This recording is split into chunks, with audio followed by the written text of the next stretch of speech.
ఎవరికైతే వస్తున్నాం అనమాట, తీసుకొచ్చి ఐఎంఆర్కి అన్నైతే వచ్చారనమాట ఇక్కడికి. సో మనమైతే ఇప్పుడైతే మాట్లాడాము. సో తమ్ముడు మన ఫ్రెండ్లీ గణేష్ హెచ్బైటీ ఛానల్ అనమాట. సో ఈ రోజు నుంచి మన కర్ణపాద్ బడా గణేష్ మహారాజ్ వర్క్ స్టార్ట్ అయిపోతాయి.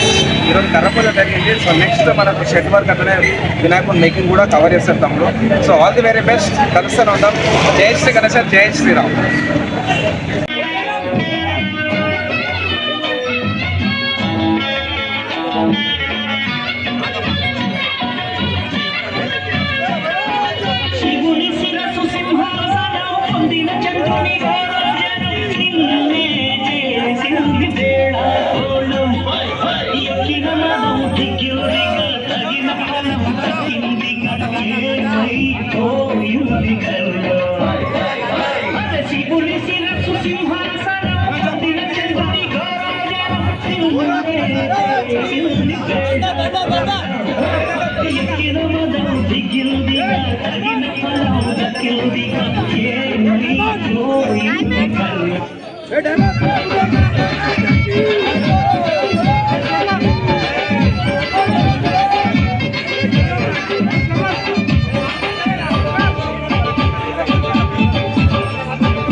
వినాయకుడిని మా స్వర్గీయ సుదర్శన్ గారి ఆధ్వర్యంలో శంకరయ్య గారి ఆధ్వర్యంలో మొదలుపెట్టినటువంటి కార్యక్రమాన్ని మరి నిరంతరం కొనసాగిస్తూ దేశ విదేశాల్లో ఖైరతాబాద్ వినాయకుడి కంటూ ప్రత్యేకత ఉంది.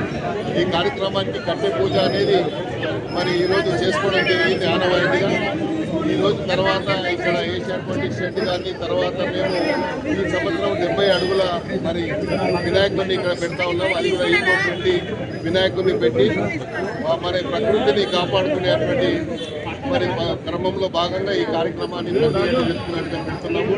మరి ఈరోజు ఈ కార్యక్రమంలో మాతో పాటు ఉత్సవ కమిటీ చైర్మన్ సోదరులు రాజ్కోర్ ఉండాల్సిన కొంచెం అనారోగ్యంగా రాలేకపోయారు. వారి తరఫున ఉత్సవ కమిటీ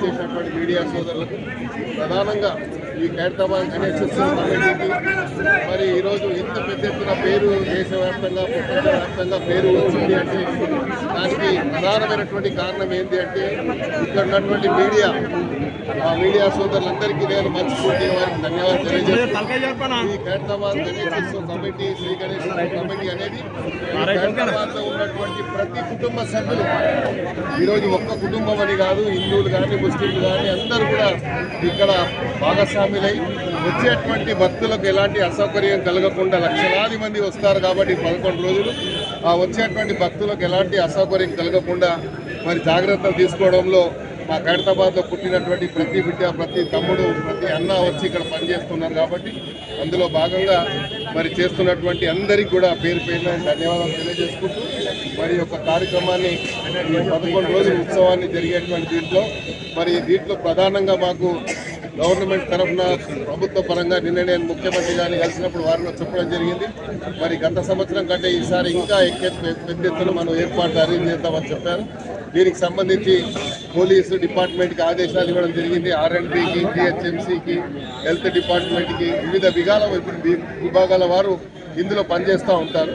వారు కూడా 11 రోజులు ఇందులో నిమగ్నం అవుతారు. మీరు ఏ రకంగా అయితే మీడియా సోదరులు ఎట్లయితే పనిచేస్తారో ఇక్కడ ఉండి ఆ డిపార్ట్మెంట్స్ కూడా అలాగే పనిచేస్తాయి కాబట్టి వారికి కూడా ఉత్సవ కమిటీ తరఫున ధన్యవాదాలు తెలియజేసుకుంటూ ఈ కార్యక్రమాన్ని ఇంకా అంగరంగ వైభవంగా జరిగే విధంగా అందరూ కూడా ఖైరతాబాద్లో పుట్టిన ప్రతి అన్నాదమ్ములు కూడా సహకరించాలని మరి 2-3 రోజుల్లో మళ్ళీ కమిటీ సభ్యులంతా కూర్చొని రేపు కార్యాచరణ దీనికి ఎట్లా మనం ముందుకు తీసుకుపోవాలనేది ఒక 2-3 రోజులు ఒక మీటింగ్ ఏర్పాటు చేసుకోవడం జరిగింది.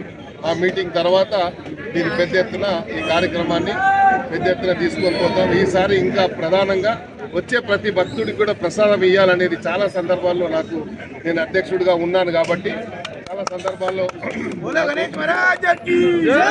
చాలా విన్నపాలు వచ్చాయి కాబట్టి ఈసారి వచ్చిన ప్రతి భక్తుడికి ఏ క్యూ లైన్లో ఉంటే ఆ క్యూ లైన్లో ప్రసాదాల పంపిణీ కార్యక్రమం కూడా ప్రత్యేకంగా ఏర్పాటు కూడా చేయడం జరుగుతుందని కూడా ఈ సందర్భంగా తెలియజేసుకుంటూ వచ్చిన ప్రతి భక్తుడు కూడా ఇక్కడ డైరెక్ట్గా భగవంతుడిని దర్శనం చేసుకొని వారి కోరికలు తీర్చుకునే విధంగా, ఎందుకంటే ఖైరతాబాద్లో వెలిసే ఈ వినాయకుడు ఒక ప్రత్యేకత ఉంది కాబట్టి తప్పకుండా వచ్చినటువంటి భక్తుల కోరికలు తీరుస్తారు వినాయకుడు కాబట్టి మేము కూడా ఈ స్థాయికి రావడానికి ఆ విఘ్నేశ్వర స్వామి ఏడుకొండల వాటి దయవాళ్ళే కాబట్టి మరి అలాగే అందరికి కూడా ప్రతి ఒక్కరికి కమిటీ సభ్యులందరికీ 2 కమిటీస్ ఉన్నాయి. 2 కమిటీస్ వారికి కూడా పేరు